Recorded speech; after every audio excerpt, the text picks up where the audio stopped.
Hi, this is EDUC 2110 E, the online version of this course, and I am Tanya Walker. I'm your instructor, and I'm just going to, in this introductory video, I'm going to talk a little bit about how the course is organized, about, some of just the basics about the assignments and the books that you'll need and that type of a thing.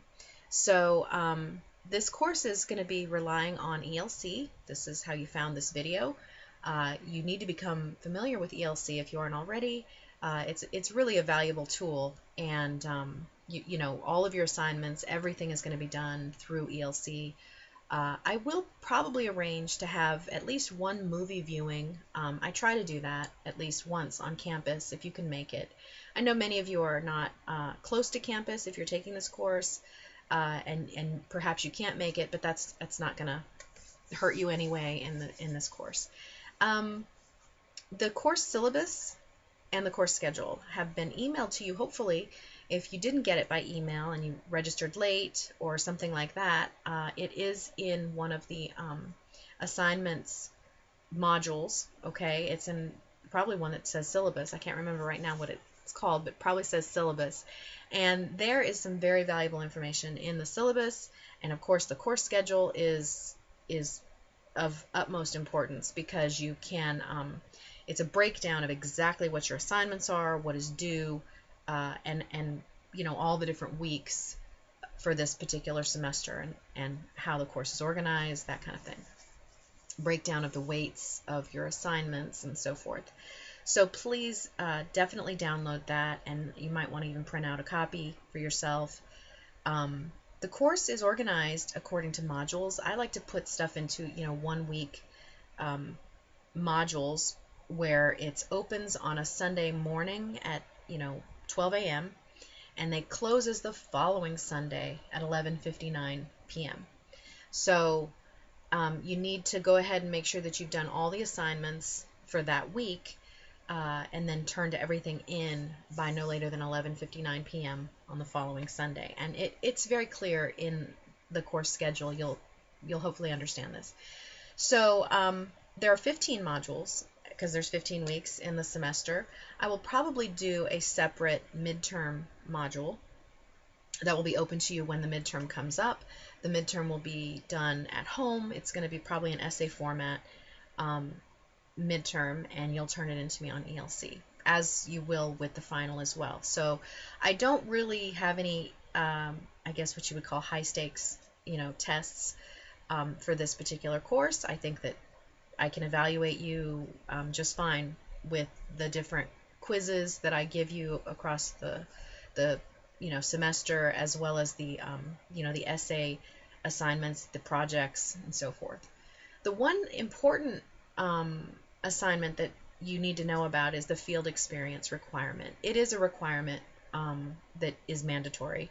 It's only 15% of your grade. However, if you don't complete it, you don't pass the course. It's mandated by the regents. It's not necessarily something that's mandated by us, the instructors. So you just need to understand that that's not negotiable at all.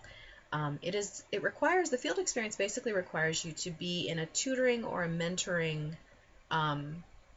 capacity within an organization, at a school, at an after-school program. We'll have a list available to you later on. I'll have a separate video and module for the field experience so that you can have your links to get all of the information for that. We've done some updating this particular semester, so I don't have that ready right now, but I will definitely get that out to you probably within the next week of the first week of the course. It will essentially require you to do a 10 hours of volunteering with school-age children, and again in some sort of mentoring or tutoring capacity. And then you'll have to write a paper about it. It's not a long paper. It's probably only about 4 pages double-spaced. But there's very specific criteria, that you need to answer and so forth. So just understand that that is a mandatory requirement for this course. There are other assignments and so forth that are due across the semester that you'll see in the course syllabus as well. And I can talk more about that later.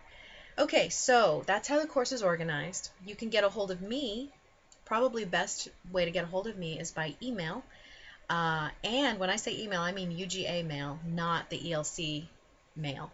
Yes, I have my ELC mail forwarded to my UGA mail. However, I can't always respond, and if you have a quick question and you want a quick answer, it's best to email me through the UGA mail, because I can actually respond right from my phone if I have my mobile phone with me. And it's just going to be a lot easier than me having to log into ELC in order to respond to you. So obviously you can reach me either way, but you're going to get a quicker response if you just do it through the regular UGA mail. Now, let's see. I will be on campus probably one day a week this semester. I live in South Carolina. I live a ways away from campus, about an hour and 15 minutes. So I don't go onto campus as frequently as I would like.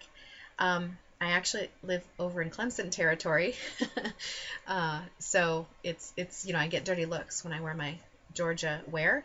But anyway, it's harder for me to get to campus, because of that. But I am going to be on campus at least one day a week this semester, so hopefully my office hours, that kind of thing. If you do need to meet with me, you can arrange something. And there's always going to be various possibilities if you need to contact me. I have included my cell phone on the syllabus. Please use it wisely. I have to go to bed at a decent hour. I have 2 children, and I have a 7th grader and a 5th grader, and I need to get them up in the morning to go to school. So please keep that in mind. Let's see. What else? The books. Okay, the books that you need to make sure that you get. Now, I did email you this in advance, hoping that perhaps you would have some time to order these if you needed to. Let's see. The main book is called The American School, A Global Context from the Puritans to the Obama Era. It is by Joel Spring. It is the 8th edition. I know there's at least a 9th edition, and who knows, there might be a 10th edition by now, but I'm using the 8th edition, so you need to use the 8th edition. They do change, what's in what chapter and stuff like that, so you do need to go ahead and get this copy. I know in the bookstores and in some of the surrounding bookstores located on campus, they probably have some older copies of these that you can get used for a significantly cheaper price.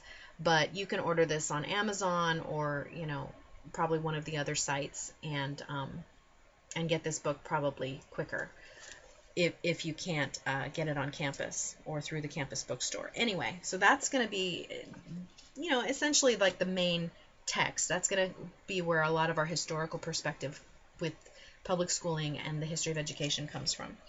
Another book that you need to go ahead and order or purchase is The Flat World in Education by Linda Darling Hammond.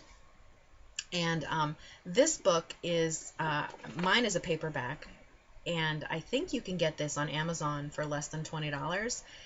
There might be some used copies, again, floating around out there. I think I've seen used copies even on Amazon for probably less than $10. So that's not going to cost you an arm and a leg. But this book, there's a lot of important information in here, and Linda Darling Hammond is over at Stanford University. She was originally supposed to be in Arne Duncan's position, if you know who that is. He's the Secretary of Education with the Department of Education, Obama's choice. She was his original choice, and when he was elected, she got booted for, I guess, various reasons, depending on who you listen to, and Arne Duncan was brought in. But anyway, she is definitely an important voice in public policy and in educational policy currently. And then another book that you are going to be required to read as well is going to be called The Death and Life of the Great American School System. This is by Diane Ravitch. Perhaps you've heard of her, I'm not sure, but she's been a big voice in education policy and so forth for a long time now. She was actually an assistant Secretary of Education under the first George H.W. Bush, back during his administration. And, she's been criticized for flip-flopping, as it were. So she definitely was on board with certain educational reform policies, and then having seen how they've worked out over the course of many years, she now sort of has taken a completely different stance. So she's done a 180, and she talks about that in this book, and I think it's an interesting perspective to read and to listen to. And she gives a great summary of a lot of the important issues in education today. So her book is definitely essential. So those are the 3 books that you need to go ahead and get. But for Module 1, there will always be usually an introductory video. There's going to be a checklist during each module as well, so you can go down the checklist and, you know, hopefully go in the best order that I think is needed in order to get the most out of the particular unit's information, the particular module's information. So in Module 1, there's actually 3 PowerPoints, and they introduce some different issues. One is just sort of an overview, a broad overview of some of the contemporary and current issues in education today. Very broad, and it doesn't include all of them by any means. But you can go ahead and take a look at that. I'm not sure how familiar you are with what's going on in education today. Some of the issues on the list in the PowerPoint have always really been around. Some of the issues are more current, certainly things with technology, with 21st century skills, and these types of things are current issues for obvious reasons, right? So you're going to go ahead and take a look at that PowerPoint. The other PowerPoint, or one of the other PowerPoints that you're going to look at, has to do with what I think is one of the big issues that you need to know about for today, and that deals with the Common Core curriculum.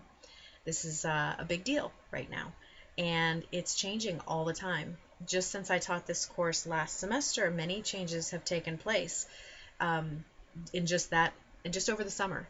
So it's interesting to try and keep up with what's going on with the Common Core. So there are 4 articles. They're very brief articles. They're really not that long. And I tried to choose ones from different perspectives so you can kind of try and gain an overall idea of what's going on with this particular reform. So you're going to read those 4 articles, and they are available on ELC. I put them in the supplemental reading folder. And then you're going to read the first chapter of the spring book. Now, I have chapters 1 and 2 scanned and available in the supplemental reading file as well, because I know you may not be able to get the book right away, but this way you can stay on schedule, and you can still complete the assignments in a timely manner. So chapter 1 is very brief. I think it's 10 pages, and he is basically talking about different perspectives on how we look at history and how we analyze history. So it's kind of interesting, and you need to keep these things in mind at any time. Obviously, this course focuses a lot on critical analysis, on critical thinking, on really analyzing something and weighing both sides of it and coming to a conclusion. So that's pretty much the assignments for this particular first module. You will do a discussion prompt.